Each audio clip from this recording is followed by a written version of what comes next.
And now for a closer look at how the situation in the Middle East could unfold from here, we're joined today by Dr. Moamen Gouda, Professor of Middle East Economics at Hankuk University of Foreign Studies. Professor Gouda, thanks for coming on today. My pleasure. Thank you. So President Trump says he won't do a bad deal, and he has reportedly instructed his team not to rush into any agreement.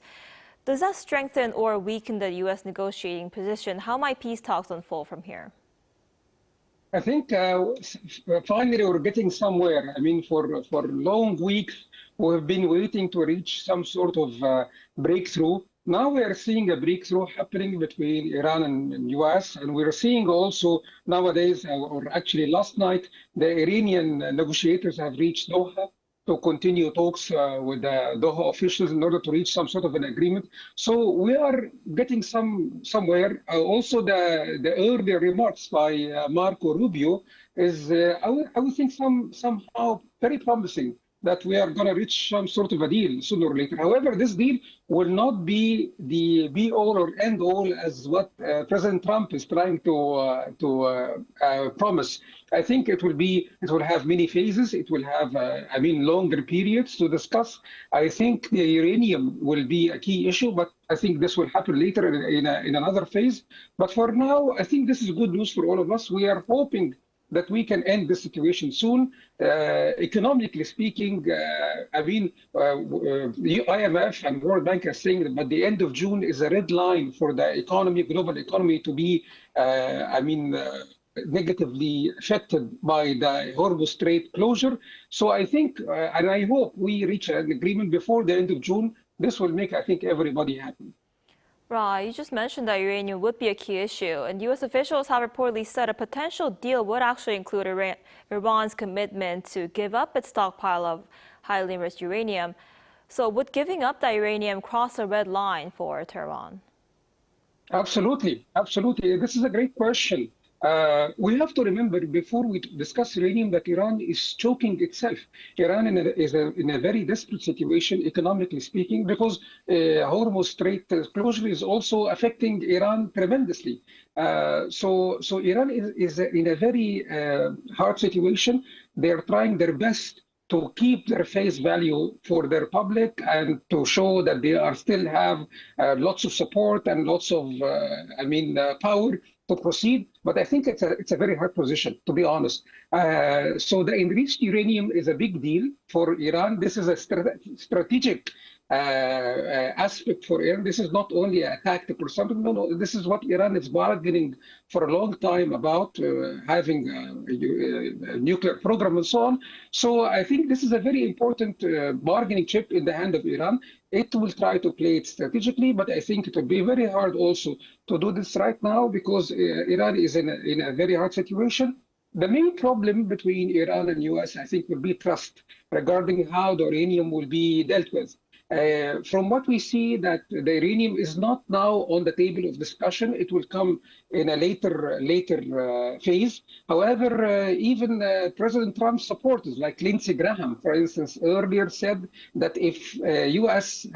is making a deal with Iran without the enriched uranium, then why did we go to war? So I think this leads to many questions for U.S. And I think President Trump knows this, and he will try his best to bring the uranium deal into the discussion in the first place. But I think this will not happen in the way that he thinks, because Iran, it's the last straw in the hand of Iran. So it will be very, very hard to reach an agreement on this.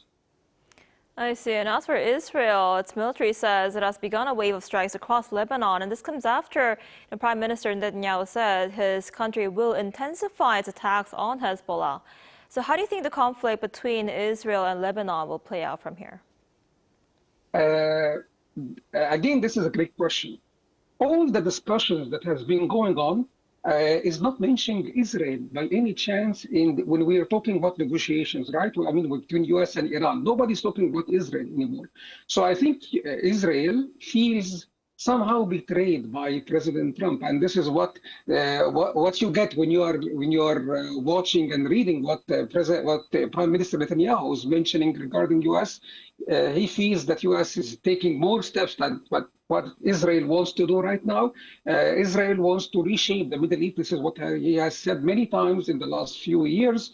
And if Iran continues to be a threat to Israel, then his plan is failing. So Israel, will try to intensify its strikes to Lebanon because this is the only front that's allowed to do this right now. It will try to demolish Hezbollah's power as much as possible, but this will lead to more threats to U.S.-Iran agreement because Iran is thinking about the unity of fronts.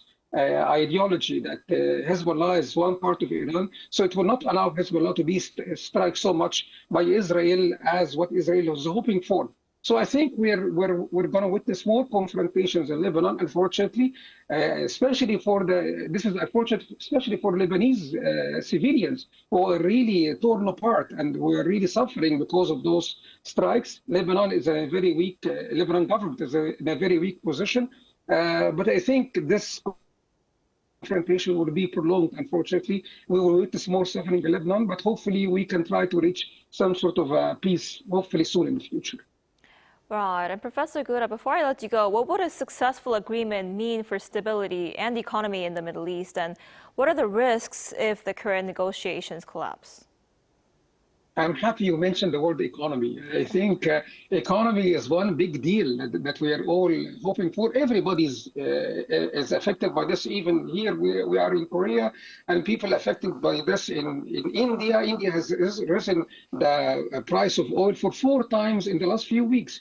So everybody is feeling the pressure, economic pressure, and of course the political pressure, but mainly economic pressure. Global economy is suffering. A successful agreement will definitely end U.S.-Iran confrontation. At least we will enter a state of non-peaceful truce. We will have some sort of like a preliminary agreement, but it will not be a peaceful agreement, but some sort of a preliminary agreement to stop the war. Maritime security in the Gulf is essential. Risk to the Strait of Hormuz will be decreased, essentially, although many questions regarding the mines are still up in the air. We will see how we were going to deal with this later. Pressure on regional proxy conflicts will need to be dealt with. Economically, we will need a stable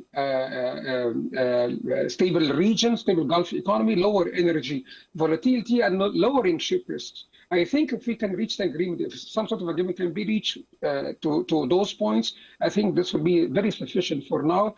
And we will leave the negotiations for later, dealing with enriched uranium, dealing with war, dealing with the stability of the Iranian regime. This is all, of course, very essential, but it all comes later. But for now, for us, right now, for all of us, I think the economic stability is number one thing that we're all thinking about. And hopefully, we will not cross the red line that will be happening by the end of June. I hope so.